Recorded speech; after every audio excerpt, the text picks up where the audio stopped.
Yo quiero, en primer término, señalar que me siento profundamente honrado de compartir la mesa con Elsa Méndez, con Carlos Leal y con Raúl Tortolero, a quien conocí muy recientemente, pero que en ideas nos conocíamos de antes. Porque coincidimos en un concepto que me parece fundamental y convocante. Este concepto es que desde que nacemos debemos.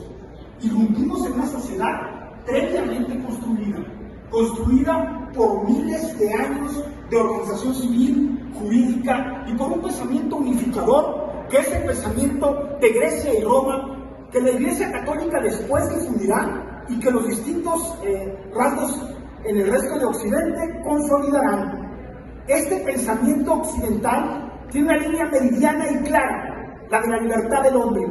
Y cuando decimos libertad, lo digo con claridad, quiere decir la capacidad de hacer el bien. Cuando nosotros irrumpimos contra la posibilidad de que otros hagan el bien o lastimamos las posibilidades de otros, inmediatamente perdemos la libertad. La libertad es un concepto profundo y comprometiente. Aquellos que luchamos por la libertad tenemos que encontrar los mecanismos operativos, los mecanismos que permitan traducir que esta reunión hoy de CIPAC, convocada por mi amigo Eduardo Verástegui, quien es un hombre no solo de gran prestancia, sino sobre todo de gran valentía. Porque venir a México y decir las cosas como él las dice, cruzar la frontera y en Estados Unidos encabezar un movimiento de las dimensiones que Eduardo encabeza y ser reconocido por las instancias del país más poderoso del mundo, es un asunto que mucho tiene que ver con la calidad humana y personal. Gracias, Eduardo, por habernos invitado a este foro.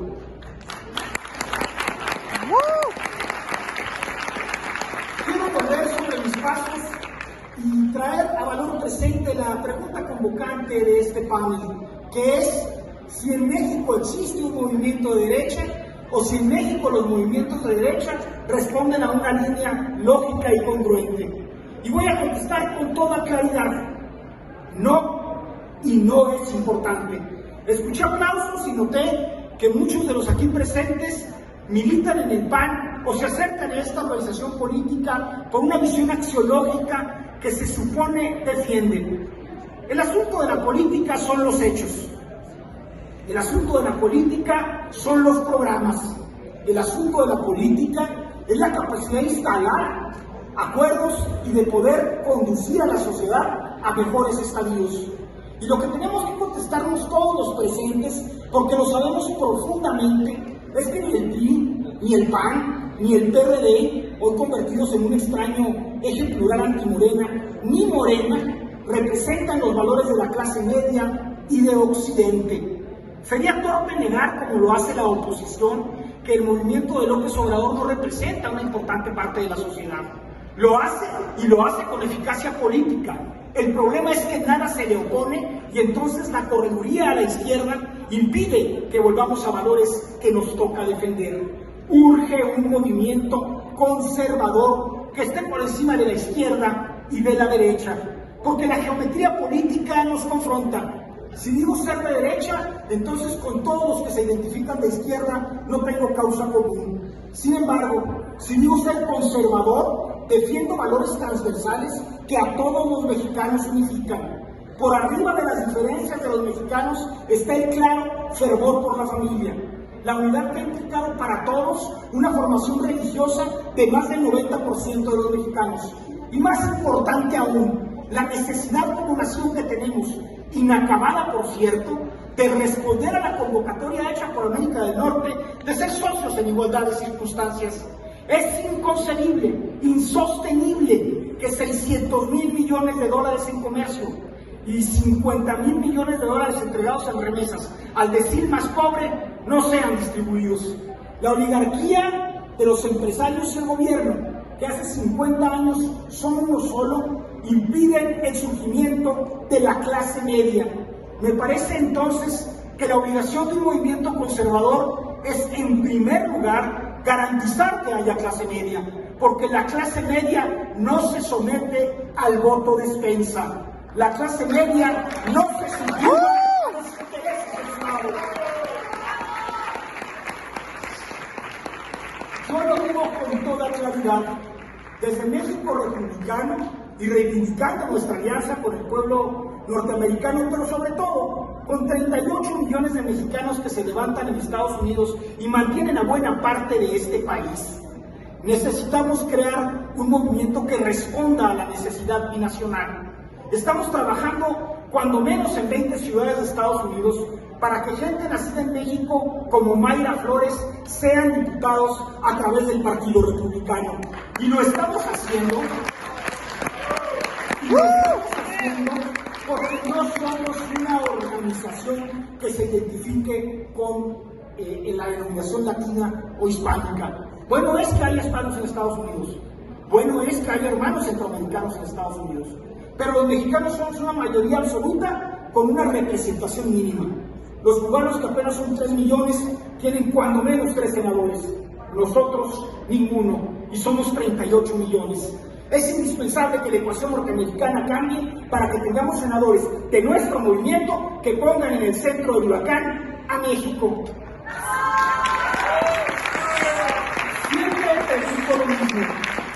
¿Cuántos de ustedes, y el que lo sepa, por favor, levante la mano, conocen el nombre del primer ministro de Belice? Si hiciéramos la misma pregunta en Estados Unidos sobre el presidente de México, se levantarían igual número de manos. Ninguna. Y no nos interesa porque Belice es nuestro vecino, pero está al sur y habla un idioma diferente. Si los mexicanos, como los irlandeses, como los italianos, como los cubanos, no ponemos a México al centro del debate político de Estados Unidos, no habrá intereses para poder reivindicar a México a una causa que nos permita crear una consolidación de crecimiento económico, y seguiremos secuestrados por aquellos que desde el poder compran votos. El segundo gran objetivo de nuestro movimiento es para la nación y tiene que ver con un objetivo fundamental que nos hemos trazado. De 300 distritos electorales federales, y lo que voy a decir va a causar escozor, va a causar incomodidad, solamente se ganan con votos ciudadanos 70 distritos. 230 distritos los gana el voto despensa. Y el PRI, el PAN, el PRD en muchos estados y ahora Morena crearon ese proyecto oligárquico y lo siguen manteniendo, porque permite que las cúpulas controlen los votos, que el narcotráfico financie las campañas y que los institutos como el electoral no vigilen adecuadamente. Porque yo pregunto, ¿quién de ustedes ve cuánto se gasta en una campaña? ¿No lo harán los auditores de los órganos electorales? ¿No se darán cuenta que la campaña del Estado de México va a costar 100,000 millones de pesos y se dice que se le dan 500 millones de pesos a los candidatos? Eso. Si no entendemos que la democracia mexicana está construida para sostener una oligarquía, y si no entendemos que la gente bien nacida, la gente con convicciones, la gente que represente a la clase media, debe llegar al Congreso para cambiar las cosas, México no va a poder romper el ciclo de los intereses.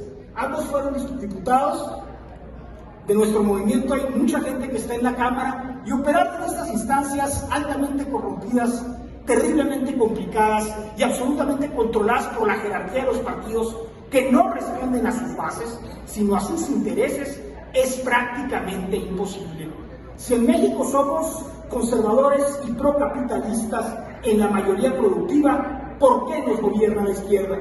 Por un acuerdo político evidente entre el PRI saliente y el Morena entrante, en el que el PAN, desde luego, estuvo de acuerdo.